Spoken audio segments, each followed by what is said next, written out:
Hello and welcome to another video. So in today's video, it's gonna be something really exciting. I'm gonna be talking about immigration. I'm gonna be talking about how can you immigrate to Canada using the express entry system. So a lot of you are interested in immigration. Canada has one of the most effective immigration systems in the world. It's a point-based system and everybody should check it out. It is called the express entry and it is something really amazing because it can allow people from different skills and backgrounds to come to Canada. So first of all, Canada's express entry is classified into three types. There's the Canadian experience class. This means that if you have experience in Canada, you're eligible to apply.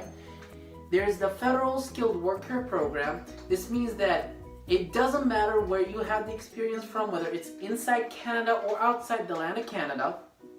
And there is the Federal Skilled Trades Program, which is for those who are tradesmen, for those who have trade skills such as plumbers, electricians, and that sort. So if you're a foreigner who's wanting to immigrate to Canada, here are the things that I'm going to be talking about because in today's video it's going to be about immigration. So let's dive in. So first thing, as I said, there are three types of express entry programs.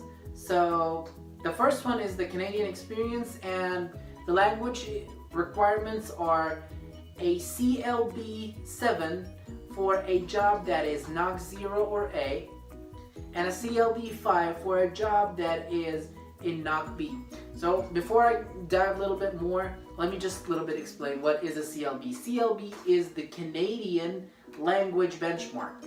And in the link in the description, I'll be talking about what can you equivalent that with your English proficiency.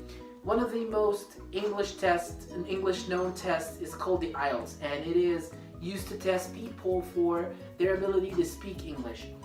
ielts is, as I said, it's an English language test that consists of 4 sections: the listening, reading, writing, and speaking. In the link in the description below, and here, for example, I'll be talking about CLB 7, which is equivalent to having ielts of 6 per section. CLB 5 is equivalent to having listening 5, reading 4, writing 5, speaking 5. So if you're not sure like what I'm going to be talking about, link in the description, we'll be talking more about the CLB. And for the NOC is the types of jobs that you need to apply in Canada, the types of jobs that will accept, the immigration. For example, if you have a NOC 0, first thing, a NOC means a National Occupation Classification. A NOC 0 requires a management type skill. NOC A requires a professional job such as doctors, dentists, or architects.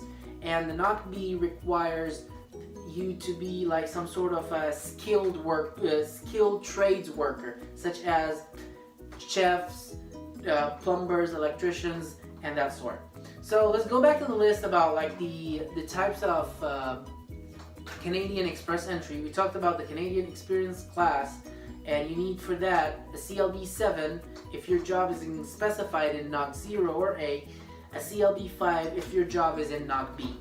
Now, if you're applying through the Federal Skilled Worker Program, you need a CLB of 7, and if you're applying through the Federal Skilled Trades Program, you need a CLB of 5 or a CLB of 4 in reading and writing.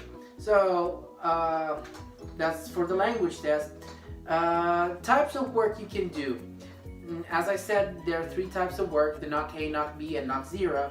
So if you're applying through Canadian experience class, you can have a work experience in either the NOC A, B, or 0. Same thing with the Federal Skilled Worker Program.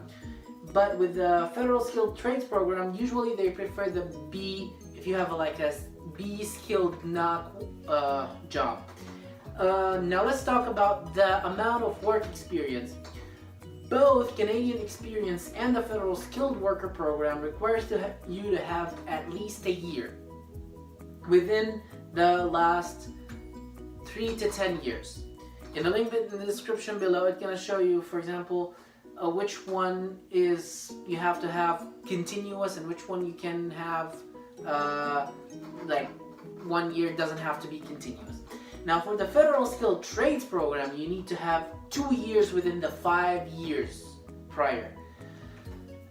For a job offer, you usually don't require a job offer for the express entry if you are applying through the Canadian Experience or the Federal Skilled Worker Program, although a job offer is highly encouraged and can increase your points. If you are applying through the Federal Skilled Trades Program, it is highly recommended to have a job offer. So that was my talk today about the Canadian Express Entry Program. If you have any questions, please hit me up. I'm ready to answer all your questions. I'm not a lawyer, so I cannot give you a legal advice, but all what I'm talking about is something from the Canadian immigration website, and I hope that's helpful, and I'll see you in another video.